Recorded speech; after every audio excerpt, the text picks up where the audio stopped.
ओम नमः शिवाय। नमस्कार दोस्तों, स्वागत है आप सभी का आपके अपने YouTube चैनल खुशहाल जिंदगी में।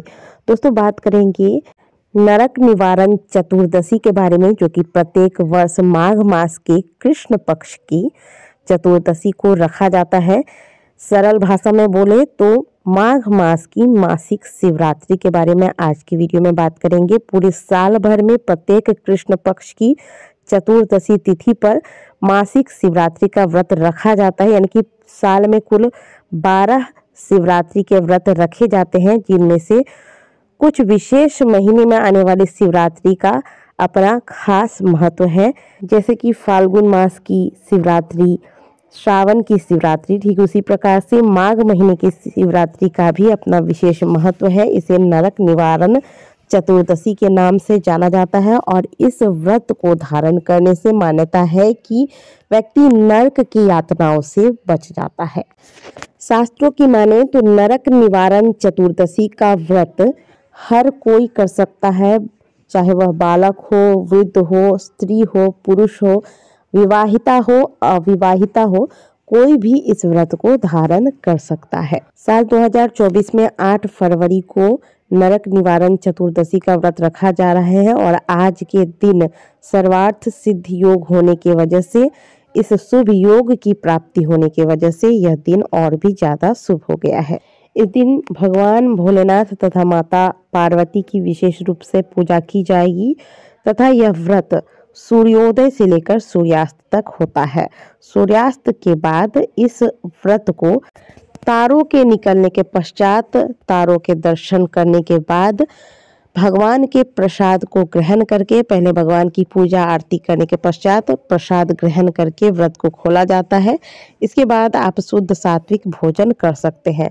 इस व्रत की विधि बहुत ही सरल है, इसीलिए इस व्रत को कोई भी कर सकता है तथा देवाधिदेव महादेव की कृपा से नरक की यातनाओं से मुक्ति प्राप्त कर सकता है। चतुर्दशी का व्रत यानी कि मासिक शिवरात्रि का व्रत सभी मनोकामनाओं की पूर्ति करने वाला व्रत माना गया है।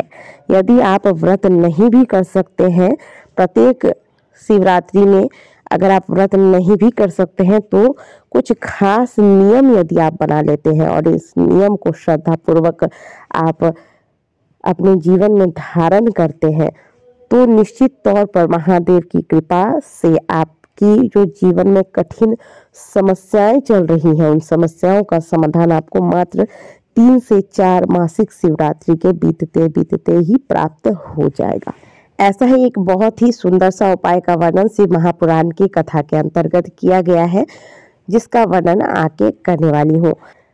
मासिक शिवरात्रि पर आप नियम बना ले कि चाहे आप व्रत करें या ना करें, लेकिन पूरे साल भर में 12 महीने में ये जो 12 मासिक शिवरात्रि आते हैं, इन प्रत्येक शिवरात्रियों में आप 3 स्थान पर दीपक अवश्य लगाएंगे। यह दीपक आपको भगवान भोलेनाथ, माता पार्वती और माता लक्ष्मी का स्मरण करके लगाना है। पहला दीपक जो है वो आपको महादेव के मंदिर में या फिर मंदिर के चौखट पर लगाना है। दूसरा दीपक आपको बेलपत्री के वृक्ष के नीचे लगाना है और तीसरा दीपक जो है वह आपको आंवले के वृक्ष के नीचे लगाना है। आप प्रत्येक शिवरात्रि पर चाहे व्रत रखे या ना रखे, 3 दीपक इन 3 स्थानों पर, और यह दीपक जो है वह घी का होना चाहिए। घी का दीपक इन 3 स्थानों पर आप भगवान भोलेनाथ, माता पार्वती और माता लक्ष्मी का स्मरण करके यदि पूरे साल में जितनी शिवरात्रि आती है प्रत्येक शिवरात्रि पर श्रद्धा पूर्वक लगाते हैं, तो जिस कामना के साथ आपने यह दीपक लगाना आरंभ किया है, महादेव की कृपा से उस आपकी जो कामना है वह कामना पूर्ण होगी। तो इस बार माघ मास की जो शिवरात्रि है वह सर्वार्थ सिद्ध योग में आ रही है। सर्वार्थ सिद्ध योग के दौरान जब भी हम कोई कार्य करते हैं तो उस कार्य में हमें सिद्धि प्राप्त होती है।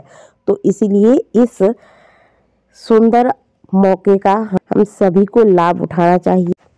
अब अगर बात करें नरक निवारण चतुर्दशी के कुछ विशेष नियमों के बारे में, तो इस व्रत में ऐसा कुछ खास बहुत ज़्यादा अलग विधि नहीं है पूजा की। जिस प्रकार से महादेव की पूजा हम प्रदोष में या शिवरात्रि में करते हैं, बिल्कुल उसी विधि से महादेव की पूजा करनी है। कच्चा दूध, गाय का कच्चा दूध या फिर दही इत्यादि सब मिलाकर पंचामृत जिस तरीके से हम तैयार करते हैं, पंचामृत तैयार कर लें, बेलपत्र, पुष्प इत्यादि रखें।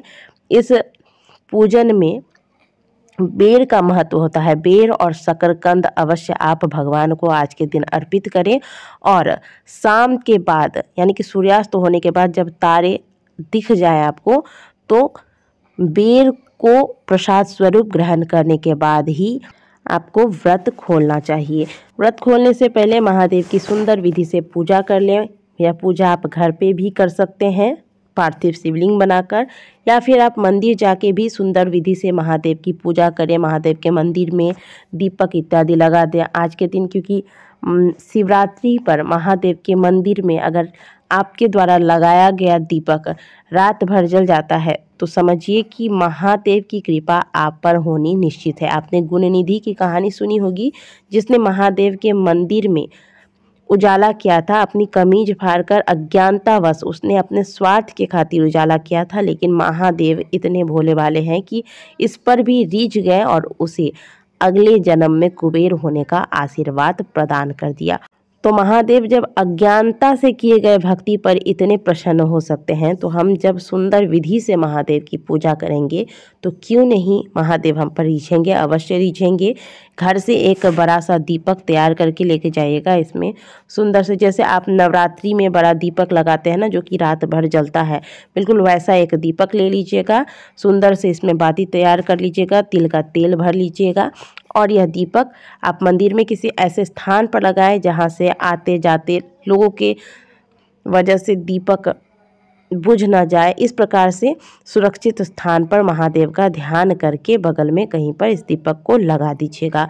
यह दीपक महादेव के मंदिर में रात भर अगर उजाला कर देता है, तो महादेव की कृपा से आपके जीवन में भी उजाला ही उजाला होगा।